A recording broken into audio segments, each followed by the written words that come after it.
हाय। कैसे हो लड़कों। आज मैं आपके लिए एक ऐसी वीडियो लेके आया हूँ जिससे आपको क्लैरिटी मिल जाएगी इस बात को लेके कि आपको अपनी शादी अपनी जो आपकी फ्रेंड है, आपकी जो दोस्त है उसके साथ में करनी चाहिए या नहीं करनी चाहिए। ठीक है। ओवरऑल करनी चाहिए, लेकिन क्या बेनिफिट्स हैं जिनको सुन के आपको हंसी भी आएगी और आपको ये भी पता चलेगा हाँ यार ये भी कॉन्सिक्वेंसेस हो सकते हैं और मुझे ये सब झेलना पड़ेगा। तो पहली बात कर लेते हैं फायदों की।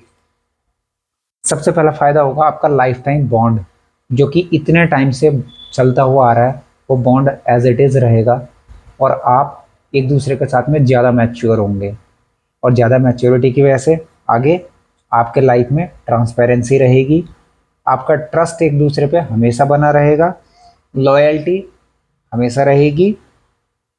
आप एक दूसरे के हैबिचुअल हो जाएंगे, आपको एक दूसरे की हैबिट्स का पता रहेगा। आप एक दूसरे को अगर कोई ऐसा काम है जो कि दूसरे को करना अजीब सा लगता है तो आपको पता है कि हाँ भी ये उस तरीके से काम करता है, या फिर इसका बोलने का या किसी तरीके खाने पीने का कोई भी तरीका इस टाइप का है। एक दूसरे के हैबिचुअल रहेंगे, आपको ये भरोसा रहेगा कि ये बंदा इस टाइप का है, गलत जगह नहीं जाएगा या गलत काम नहीं करेगा, या इसका काम करने का तरीका ऐसा है। यहीं पे अगर आप शादी किसी और से कर लो तो फिर आपको यही नहीं पता आगे वाले बंदे की आदतें क्या है, और जब वो आदतें आपके सामने धीरे धीरे निकल के आती हैं तो फिर आपको बड़ा अजीब लगता है, अरे यार इसके अंदर तो ये वाली आदतें थी, है ना। तो ये चीजें होती हैं। नेक्स्ट है आप एक साथ मिलके, क्योंकि आपका फ्रेंडशिप का बॉन्ड ऑलरेडी बहुत बेटर है, तो आप एक साथ मिलके आगे बढ़ेंगे।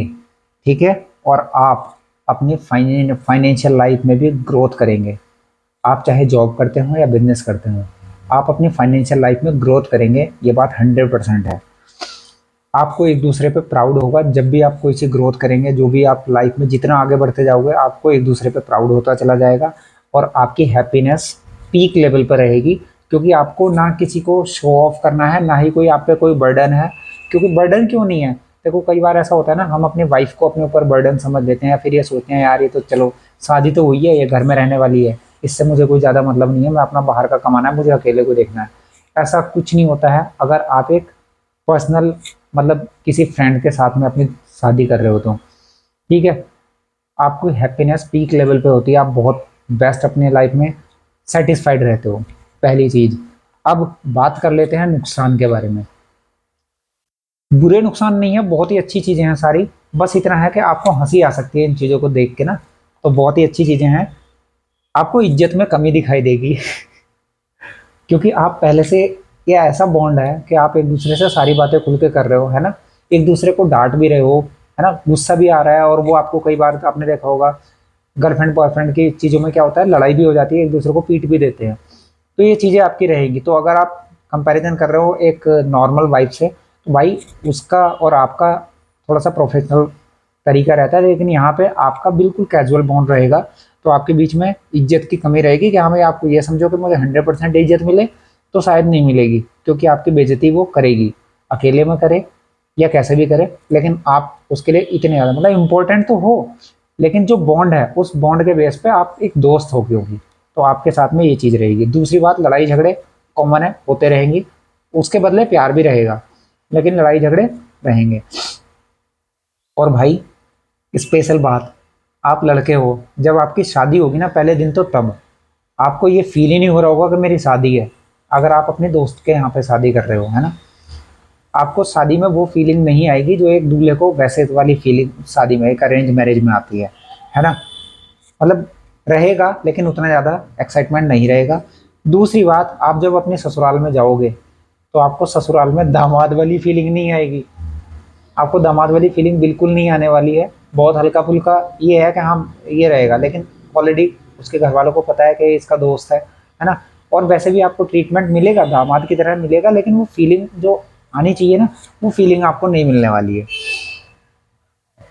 और बारात में, शादी में आपका इंटरेस्ट कम रहेगा, आप कोशिश करेंगे कि नॉर्मल शादी करके ही उसको लेके जा सकें, क्योंकि अरेंज मैरिज में ज़्यादा दिखावा करने की ज़रूरत होती है, और जो इस तरीके की लव मैरिज होती है उनमें बंदा दिखावा करने के चक्कर में ये सोचता है कि यार हम इतना, मतलब दोनों की म्यूचुअल अंडरस्टैंडिंग ऐसी होती है कि यार हम इतना खर्च क्यों करें, हम दोनों एक दूसरे को जानते हैं, परिवार भी एक दूसरे को जानने लगे, सारी चीज़ें हैं, तो एक काम करते हैं फिर कहीं मंदिर में या फिर कहीं और शादी कर लेते हैं आराम से, बाद में रिसेप्शन दे देंगे, तो आपका खर्च कम होने वाला है। तो मतलब शादी की तरफ आपका इंटरेस्ट कम, बारात की तरफ आपका इंटरेस्ट कम रहेगा।